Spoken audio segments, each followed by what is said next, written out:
Professor Dorn, we can't hear you. Your mic is muted.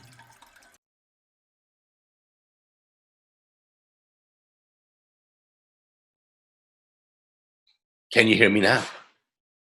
Yeah, we can hear you. Great. All right. I figured that out. Mute, unmute. Wonderful technology. Okay. Great to see you guys. I know you've been going through a lot during this coronavirus. Excuse me, Professor. Will you be changing the syllabus at all? Given, the pandemic, we're going to have to do all the same assignments? Yeah, John, as a matter of fact, I am going to change the syllabus a little bit to reduce the workload. The big change is, that 15-page paper that's due at the end of the semester. Let's make that, maybe 3 or 4 paragraphs. Don't cheat by using big type, just decent, insightful pages. Oh, also, you don't actually have to be here. And in fact, there probably isn't a way I'll know that you're here, because you can just stick a picture of yourself on screen and who's gonna know? But I know that you'll be here. Any other questions about the changes?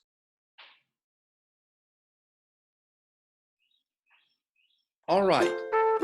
The last time we met, we had begun to talk about the all-volunteer force. So why don't we pick up that discussion? Well, it was abolished in 1973. I believe that the Gates Commission deliberated over the pros and cons of an all-volunteer force for over a year before finally deciding to abolish it. And ultimately, it became one of Nixon's most important legacies. Okay, Lisa, I think you're on target. Let's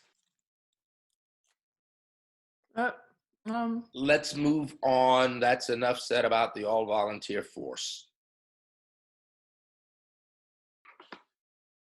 Hey guys, second Zoom class. Hope everybody's had a good week. Today we're going to talk about the evolution of military strategy since World War II. Can everybody hear me okay? We hear you. All right, let's begin. Okay, that's not quite right. Professor Dorn, we can't see your presentation unless you pull it up on your computer. There it is. All right, the evolution of U.S. military strategy. Any questions about that?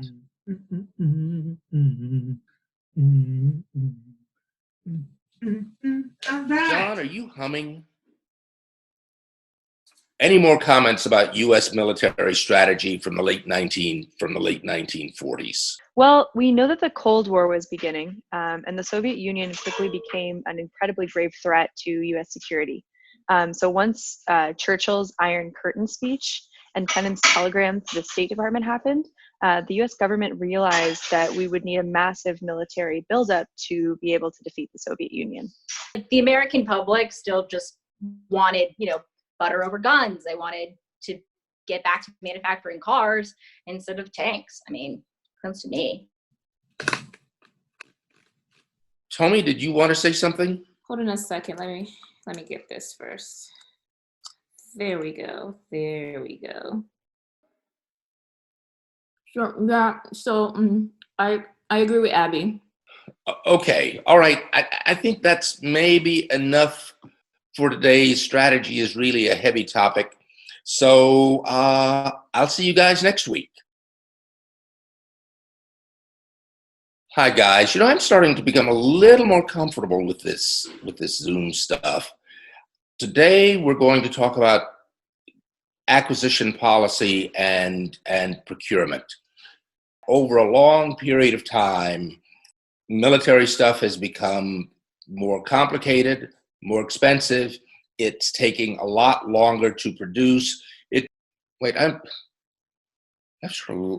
lost you guys. Are you still there? Yep. Professor Dorn, we hear you. Abby, what a great setup. Are you laying on your couch? Did you just ask her if she was laying You should ask her if she's lying in bed. I know it's confusing. Look, I'm of the generation that had to suffer through Bob Dylan's Lay Lady Lay. This guy won a Nobel Prize for a grammatical horror. Who should have gotten the Nobel Prize? Marvin Gaye. Think about this. Marvin captured both his opposition to the war in Vietnam. He and his father argued all the time. His father shot him to death during an argument, which may be why he never won the Nobel Prize. I hope I've demonstrated to you the genius of stream of consciousness. And now we can get back to defense policy. Right. Abby, what's your setup though? I'm on in. I mean, I'm using my headphones and I just set up my Apple TV so that it's like streaming the Zoom on there, and then I've got my notes. So it's all good. I hate Zoom. I think it's pretty important to remain comfortable in these, uncertain, stressful times. I've lost your faces.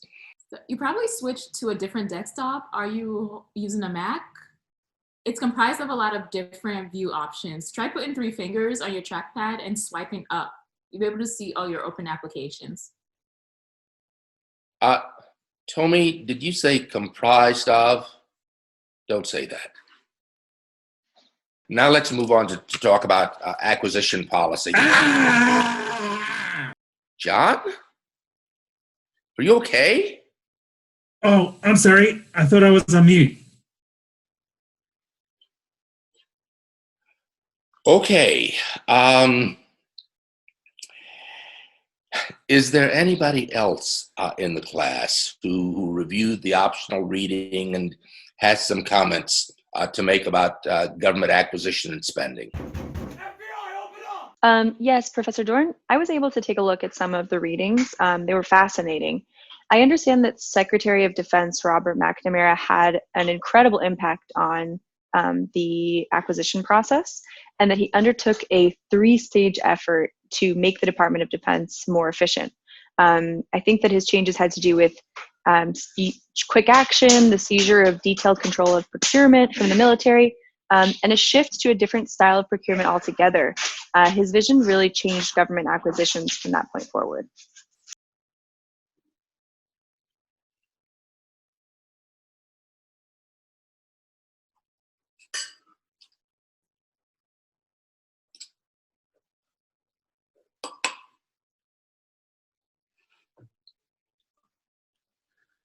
This is our first recorded lecture. I think I could get used to this.